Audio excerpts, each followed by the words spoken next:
What legitimizes a majority to have authority over a minority? It's an important question which, if not answered, suggests democracy lacks legitimacy. There are certain conditions which makes a minority's subjection to a majority seem justified. This is so when those who break the law become subject to the justice of the majority and their legal representatives. But these are exceptional and limited cases. Even then, these situations are usually justified because they take place within a democracy. There's only one reason why a minority might be legitimately subjected to the authority of majority rule. When everyone has agreed to live by the outcome of an election, then the loser is obliged to live by the terms set by the majority. Which is problematical, because how do we opt out of an election? How does a non-believer in democracy register their refusal to take part in democracy or to live by majority rule? Do we hold an election to decide if we are governed by elections or not? If we hold a referendum to decide if the community will be in anarchy or democracy, do the anarchists abide by the outcome of the election? This is a serious technical and moral problem that has never been resolved.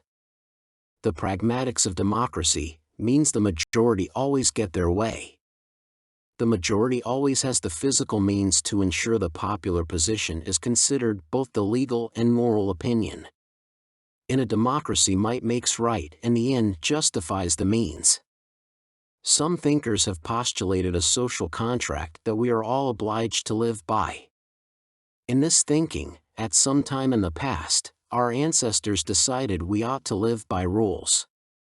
Democracy was considered to be a way to reduce conflict. An election settled differences of opinion, rather than a trial by combat. There is some justification for this thinking. But the real reason why the rule of law was instituted was to make democracy work. Unless the ruler must live by the law of the land, no one will want to. The people give up their authority only if the ruler agrees to live by the same rules they do. This universalization of the legal system gave the outcome of an election greater legitimacy. Do as I say and not as I do causes resentment, especially when the lawmaker's habits are too divergent from the rules others must live by. The universalization of the legal system helped reduce the impact of the majority on the life of the minority. We all live by the same rules. But then, the millionaire is no more permitted to make his bed on the street than the rich. Some laws applied to all persons are still unfair. In many ways, the resentment of the poor against the rich is caused by the life the rich think is adequate for the poor, when it is so unlike the life they live. There is a deep-seated sense that regardless of intrinsic differences, people ought to live the same life. The life of the middle class is seen, in this regard, as epitomizing the moral life. Equality is never about everyone being poor or millionaires. Perhaps the narrative behind the cult of democracy is the belief that, if we elect the popular choice, he or she will push the body politic towards the ideal enshrined in the life of the middle class. However, this idealization of the middle class hides a truth that might be thought of as the elephant in the voting booth. People want equality with those above them, and they are usually not too particular how this is achieved. But this is inherently a tacit acceptance of inequality. There is no equality in a framework in which one group, the majority or not, can suppress another group, or exploit them for political ends. Where do we draw the line? If we as a community are not asking this, we as a community are a tyranny of the majority in which the will of the mob prevails. If we are not asking this individually, we have assumed we know the answer. People who do not ask where we draw the line ought to be set aside. His philosophy, politics, or social narrative is not the result of a reflective mind. The line that we conceive of seems to have different faces. Biblically, it is the line between good and evil. Unreflective persons have turned it into political positions. The line for them is between left and right. The religious have made the line a legal one, between different systems of law.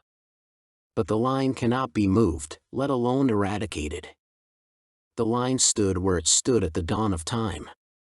The line defines the false and fictitious lines. They are all on the wrong side of the line.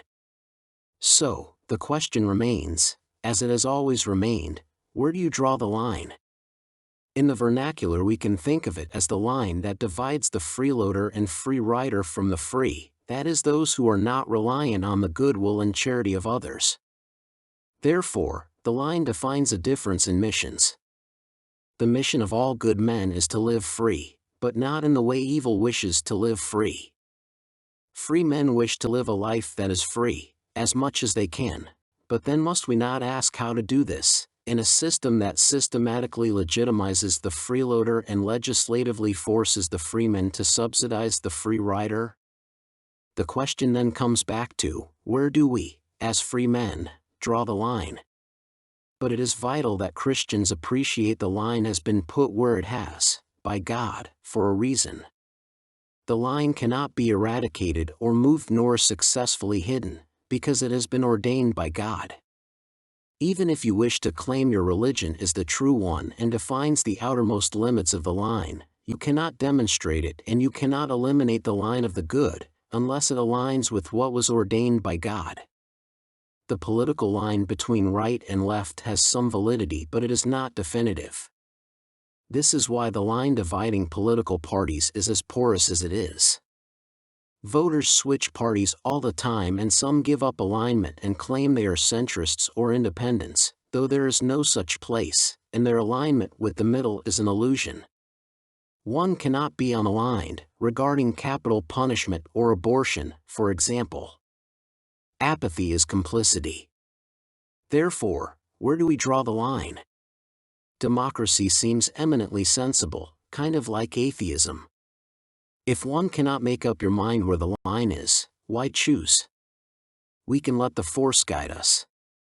Like those practicing gender fluidity, we can be conservative today and a Buddhist tomorrow and perhaps an advocate for open borders the day after. Where do you draw the line? Do you draw it to exclude all dogmatism? Do you draw the line at having to commit to anything or anyone? Do you just want to be free of everything but a nice emotional feeling? Do you embrace political policy as if it was the soup du jour? But whatever you do or decide, one inescapable question remains, and you must confront it. Will you pay the cost of your choice, or not? It is a simple question with unimaginable implications. Are you a freeman or do you externalize the cost of your choice onto society and future generations? A dependent of another or society is not free regardless of how he or she may try to be. Even if you do not put the question into words. Even if you do not speak it out loud, at some point you ask and answer the question. You draw the line, and you are on one side or the other of it. Where you stand means you asked and answered the question. Because it is really not a question of where you draw the line. Ultimately, this is not up to us where the line is drawn. It is indelible. The line is part of the reality we are all in. The real question is which side of the line are you on and what are we going to do about it? Your choice is not without repercussions. You can pretend the question is about politics, religion, or economics, if you wish. But the issue is and remains and will always be about moral truth. Each of us is attempting to free ride off of the backs of freemen, or not. Democracy gives you not only the opportunity, but the justification. Do you believe the majority define morality? Does an electoral victory give you the okay to subjugate the poor and scam the wealthy? Is it okay to be a victim and demand restitution if the majority have given their consent, or not? But, who does not love a free meal? Democracy is not about two wolves and a lamb voting on what to eat for dinner. Democracy is a casino in which the patrons vote on who will be the house and whose luck will run out. The house always wins. The gambler always loses. But we are the house and the client. Evil always needs an open door. Evil gains entry through a wager. The mythology is not wrong. The stories of people selling their soul is not a myth. Individuals are approached, even as Eve and Sarah were approached, with a deal or wager.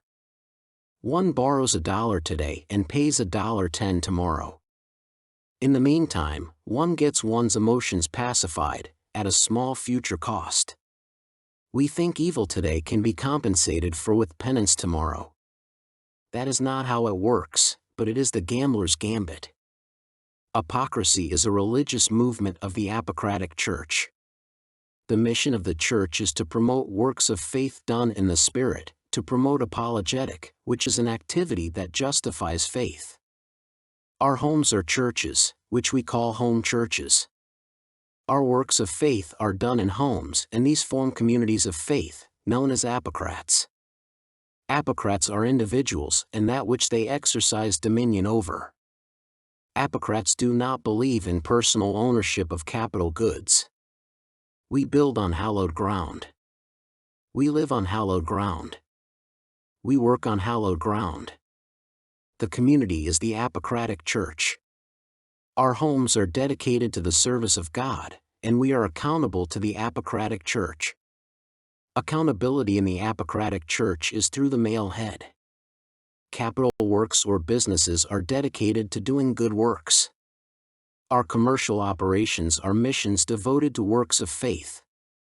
Democracy might work in a homogeneous population in which a win means little to the remainder of the population which loses, but in a highly diverse group, a win can mean the difference between life and death. The more diverse the group and the greater the cultural deviation, the more crucial a win is. Ultimately, the only one with the right to rule is the one who foots the bill. This is why the Bible gives man the headship of the house, but also the responsibility to pay the bills. It is why Apocratics puts this same dynamic in play when we draw the line. We are on the side of the bill payer, the value creator. This is where we stand. And so we ask you, where do you draw the line? On which side do you stand?